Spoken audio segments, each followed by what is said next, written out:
And for your health corner this evening, it's the time of the year again when school going learners learn their fate in the form of exam results. Did I pass or did I fail? For some this can be a highly triggering period, emotionally and panic attacks that could be brought on by anticipation of waiting for exam results. Clinical psychologist Daisy Khamkhamus currently joins us to give us more on the matter. A very good evening, Miss Daisy. Thank you so much for joining us. Thank you very much for having me. All right, now, why does waiting to see if you have passed or not trigger students in a negative manner? So one of the things about the exam results that makes it so challenging for some people is because we all feel anxiety sometimes if we think about the different situations that we've been in.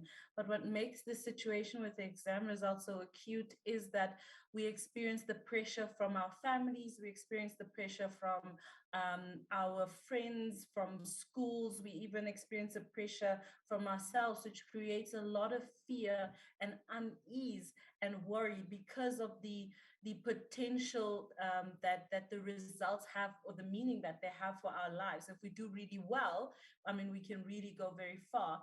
And if we don't do that well, it really makes us think about, what am I going to do then? What will happen then? And then all the negative thinking comes in. So you can see how it's almost a little bit like a domino effect, that when we are in certain situations, as with the exam results, it really can make us think about, what are other people going to think? What am I going to do? What are my parents going to say? What are my peers going to say? So that often has sort of a triggering effect for many students.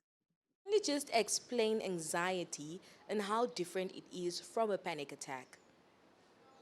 Great question. So when we talk about anxiety, anxiety is kind of an umbrella term, right? So what I just mentioned about, all of us feel anxiety sometimes. If you think about, when I go for an interview, I might feel quite uneasy or worried, or I might have some fears.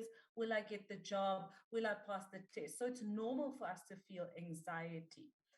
However, when we talk about it sort of diagnostically, we start to talk about more specific, either specific anxieties, or we speak about what's called generalized anxiety. And here we talk about excessive worry or fear, and so much so that it impacts your functioning, right?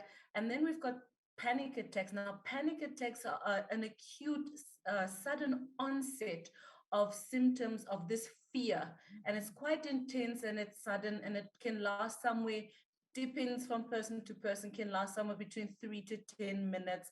And it comes with a lot of physical symptoms. Your heart is pounding, your breathing is quite shallow, you can almost feel your heart in your chest. You start to shake, you're trembling, you can get double vision, some people actually can pass out. um, so if we look at anxiety, quite general, quite normal type of feelings, that fears that we have, whereas a panic attack is quite intense, acute sense of fear with a sudden onset. Right. Now, how does one manage both of these? So there's different ways, and it really depends. So a general anxiety, when you just sort of are scared of a test, or going for an interview, that's quite normal. So there we just say, kind of talk yourself through it, breathe your way through it. When we talk about a panic attack, and different things work for different people. So sometimes it can just be having somebody there that can help you, sort of talk you through this occurrence.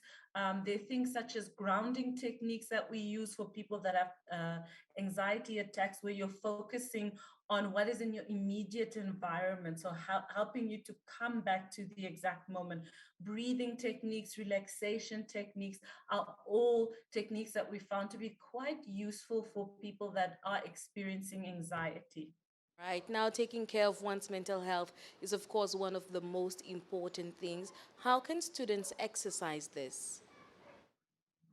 So, I think when we talk about mental health, I think one of the biggest things is about awareness. It's about having an understanding of why is mental health so important? What is the meaning of having good mental health in my life? What is the consequence of having that? So having that awareness, number one. I think talking to people is important. Talk to friends, family members that you trust about worries or fears or concerns that you have. Sleep is a hugely important one.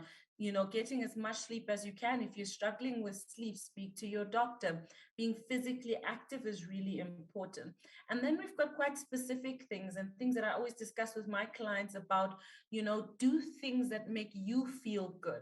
Whether that's spending time with friends and family, whether that's going for a movie. A lot of people also find it quite helpful to journal. So writing down your thoughts, painting, drawing, listening to music. And then I think if you're really struggling, I think it's quite important, seek help from the professionals that are there who have studied this and who know how to assist you in the specific regard with whatever the challenge it is that you're experiencing. All right. Now, Ms. Daisy, we often hear the phrase, be kind and gentle with yourself. Now, for students who do not do well during these exams, what self tips do you have for them? I think first and foremost, what I'd like to say, I think it's quite important for parents and caregivers and family members. I think that extends to all of us as the family members of these students who are writing the exams, for us to be aware. And yes, nobody expects to have bad results, but that we talk through these results if they end up being bad, to say that let's help them stay positive, let's help them stay hopeful. Of course, there'll be a mourning period of I didn't do too well, and just to be supportive, to be there, to make sure that we still love them. But for the students themselves, it is a hard time, and I think we need to allow ourselves to mourn and be sad about the events, because we didn't expect to not pass. So I think being kind is, to yourself, is about allowing yourself that time to mourn. It's about talking. I think what's important is talking to people that you feel safe with and that you trust. And again, I think what's also really important is about engaging in activities that make you feel good, using your five senses, listening to music that's soothing to you, watching movies or films or clips that make you feel good, smelling smells that are quite soothing, things, touch, or things that, that orally, things that taste good. Just these provide comfort and support in time of distress. And I think the most important is just to keep talking, and for us as family members to really support our students during this time. Because again, it's a disappointment probably for everyone, and it's a difficult time for everyone. But we need to be there and provide that support and that care. Right. Now, Ms. Daisy, before we let you go, New Year's is literally coming up this weekend. What is your New Year's message to all our viewers this evening? Oh, lovely question.